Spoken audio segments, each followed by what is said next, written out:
Clip number 709۔ اس clip میں آپ انشاءاللہ قرآن پاک کی سورہ بنی اسرائیل کی آیت نمبر 41 سے لے کر 44 تک کی تلاوت، ترجمہ اور تفسیر قرآن صراط الجنان سماعت فرمائیں گے۔ بسم اللہ الرحمن الرحیم۔ ترجمہ، اللہ کے نام سے شروع جو نہایت مہربان رحمت والا ہے۔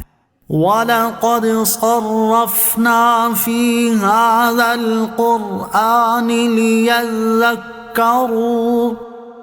وَمَا يَزِيدُهُمْ إِلَّا نُفُورًا۔ ترجمہ، اور بے شک ہم نے اس قرآن میں طرح طرح سے بیان فرمایا تاکہ وہ سمجھیں، اور یہ سمجھانا ان کے دور ہونے کو ہی بڑھا رہا ہے۔ فی ھذا القرآن، اس قرآن میں، اس رکوع میں عقائد اسلامیہ میں سے چاروں اہم ترین بنیادی عقائد کو بیان کیا گیا ہے۔ پہلے قرآن کے بارے میں، پھر توحید باری تعالیٰ کے بارے میں، پھر رسول اللہ صلی اللہ تعالی علیہ وسلم کے بارے میں، اور پھر قیامت کے بارے میں۔ سب سے پہلے قرآن کے بارے میں فرمایا کہ ہم نے اس قرآن میں نصیحت کی باتیں بار بار بیان فرمائی اور کئی طرح سے بیان فرمائی، جیسے کہیں دلائل سے تو کہیں مثالوں سے، کہیں حکمتوں سے اور کہیں عبرتوں سے۔ اور ان مختلف اندازوں میں بیان کرنے کا اصل مقصد یہ ہے کہ لوگ کسی طرح نصیحت و ہدایت کی طرف آئیں اور سمجھیں۔ یہاں قرآن پاک نے علم نفسیات کے اصول کو بیان فرما دیا کہ لوگوں سے ان کی ذہنی صلاحیتوں کے مطابق کلام کیا جائے، کیونکہ بعض لوگ دلائل سے مانتے ہیں اور بعض ڈر سے اور کچھ مثالوں سے۔ یوں ہی بعض اوقات ایک آدمی کی حالت ہی مختلف ہوتی رہتی ہے، کسی وقت اسے ڈرا کر سمجھانا مفید ہوتا ہے اور کسی وقت نرمی سے۔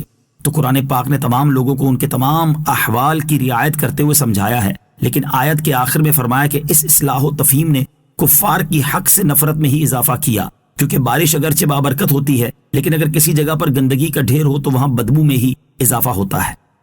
قُل لَّوْ كَانَ مَعَهُ آلِهَةٌ كَمَا يَقُولُونَ إِذًا لَّابْتَغَوْا إِلَىٰ ذِي الْعَرْشِ سَبِيلًا سُبْحَانَهُ وَتَعَالَىٰ عَمَّا يَقُولُونَ عُلُوًّا كَبِيرًا۔ ترجمہ، تم فرماؤ جیسا کافر کہہ رہے ہیں، اس طرح اگر اللہ کے ساتھ اور معبود ہوتے جب تو وہ عرش کے مالک کی طرف کوئی راہ ڈھونڈ نکالتے۔ وہ ظالموں کی بات سے پاک اور بہت ہی بلند و بالا ہے۔ قل، تم فرماؤ۔ اس آیت میں اللہ عز و جل نے اپنی توحید کی ایک قطعی مگر نہایت عام فہم دلیل بیان فرمائی ہے کہ بالفرض اگر دو خدا ہوتے تو ان میں ایک کا دوسرے سے ٹکراؤ لازمی طور پر ممکن ہوتا، جیسے ان میں سے ایک ارادہ کرتا کہ زید حرکت کرے اور دوسرا ارادہ کرتا ہے کہ وہ ساکن رہے۔ اب حرکت اور سکون دونوں چیزیں فی نفسی ہی ممکن تو ہیں، اسی طرح دو خداؤں کا حرکت اور سکون میں سے ہر ایک چیز کا ارادہ کرنا بھی ممکن ہے، لیکن دونوں کے ارادے کے بعد ہوتا کیا؟ اگر ان کے ارادوں کے مطابق حرکت اور سکون دونوں چیزیں واقع ہوں تو دو متضاد چیزوں کا جمع ہونا لازم آئے گا، اور اگر دونوں واقع نہ ہوں تو ان خداؤں کا عاجز ہونا لازم آئے گا، اور اگر ایک واقع ہو دوسری نہ ہو تو دونوں میں سے ایک خدا کا عاجز ہونا لازم آئے گا، اور جو عاجز ہے وہ خدا نہیں، کیونکہ عاجز ہونا محتاجی اور نقص ہے اور واجب الوجود ہونے کے منافی ہے، تو ثابت ہوا کہ دو خدا ہونا ہی محال ہے۔ تسبح له السماوات السبع والأرض ومن فيهن وَإِن مِّن شَيْءٍ إِلَّا يُسَبِّحُ بِحَمْدِهِ وَلَٰكِن لَّا تَفْقَهُونَ تَسْبِيحَهُمْ إِنَّهُ كَانَ حَلِيمًا غَفُورًا۔ ترجمہ، ساتوں آسمان اور زمین اور جو مخلوق ان میں ہے سب اسی کی پاکی بیان کرتے ہیں، اور کوئی بھی شے ایسی نہیں جو اس کی حمد بیان کرنے کے ساتھ اس کی پاکی بیان نہ کرتی ہو، لیکن تم لوگ ان چیزوں کی تسبیح کو سمجھتے نہیں۔ بے شک وہ حلم والا، بخشنے والا ہے۔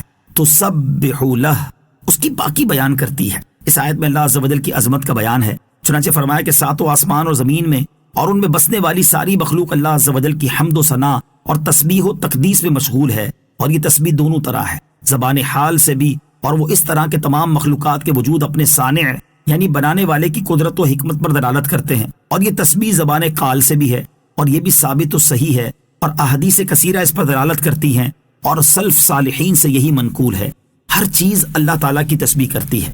حضرت عبداللہ ابن عباس رضی اللہ تعالیٰ عنہما نے فرمایا، ہر زندہ چیز اللہ تعالیٰ کی تسبیح کرتی ہے، اور ہر چیز کی زندگی اس کے حسب حیثیت ہے۔ مفسرین نے کہا ہے کہ دروازے کھولنے کی آواز اور چھت کا چٹکنا یہ بھی تسبیح کرنا ہے، اور ان سب کی تسبیح سبحان اللہ و بحمدہ ہے۔ یہاں جمادات کی تسبیح سے متعلق چند احادیث سماعت کیجیے۔ چنانچہ بخاری شریف کی حدیث ہے، حضرت عبداللہ ابن مسعود رضی اللہ تعالیٰ عنہ سے منقول ہے، رسول کریم علیہ الصلوۃ والسلام کی انگشت مبارک سے پانی کے چشمے جاری ہوتے میں نے دیکھے، اور ہم کھاتے وقت کھانے کی تسبیح سنا کرتے تھے۔ حضرت جابر بن سمورہ رضی اللہ تعالیٰ عنہ سے روایت ہے، تاجدار رسالت صلی اللہ تعالیٰ علیہ وسلم نے ارشاد فرمایا، میں اس پتھر کو پہچانتا ہوں جو میرے اعلان نبوت سے پہلے مجھے سلام کیا کرتا تھا۔ بخاری شریف کی حدیث میں ہے، حضرت عبداللہ ابن عمر رضی اللہ تعالیٰ عنہ سے روایت ہے، رسول کریم صلی اللہ تعالیٰ علیہ وسلم لکڑی کے ایک ستون سے تکیہ فرما کر خطبہ فرمایا کرتے تھے۔ جب ممبر بنایا گیا اور حضور اکرم علیہ الصلوۃ والسلام ممبر پر جلوہ افروز ہوئے تو وہ ستون رونے لگا۔ حضور اقدس علیہ الصلوۃ والسلام نے اس پر دست کرم پھیرا، شفقت فرمائی اور تسکین دی۔ ان تمام احادیث سے جمادات کا کلام اور تسبیح کرنا ثابت ہوا۔ وَلَٰكِن لَّا تَفْقَهُونَ تَسْبِيحَهُمْ، لیکن تم لوگ ان چیزوں کی تسبیح کو سمجھتے نہیں۔ ارشاد فرمایا کہ یہ تو حق ہے کہ تمام اشیاء اللہ عز و جل کی تسبیح بیان کرتی ہیں، کیونکہ یہ بات خود اللہ عز و جل بتا رہا ہے، البتہ تم ان کی تسبیح سمجھتے نہیں۔ زبان حال کی تسبیح تو وہ لوگ نہیں سمجھتے جو مخلوق میں غور کر کے خالق کی معرفت حاصل نہیں کرتے، اور زبان کال کی تسبیح عمومی طور پر کوئی نہیں سمجھتا، کیونکہ ہر شے کس زبان میں تسبیح کرتی ہے ہم نہیں سمجھتے، اور ہر چیز کی تسبیح کا جان لینا ہمارے لیے مشکل ہے۔ البتہ اللہ عز و جل کسی کو ان چیزوں کی تسبیح سمجھنے کی صلاحیت دے دے تو وہ جدا بات ہے۔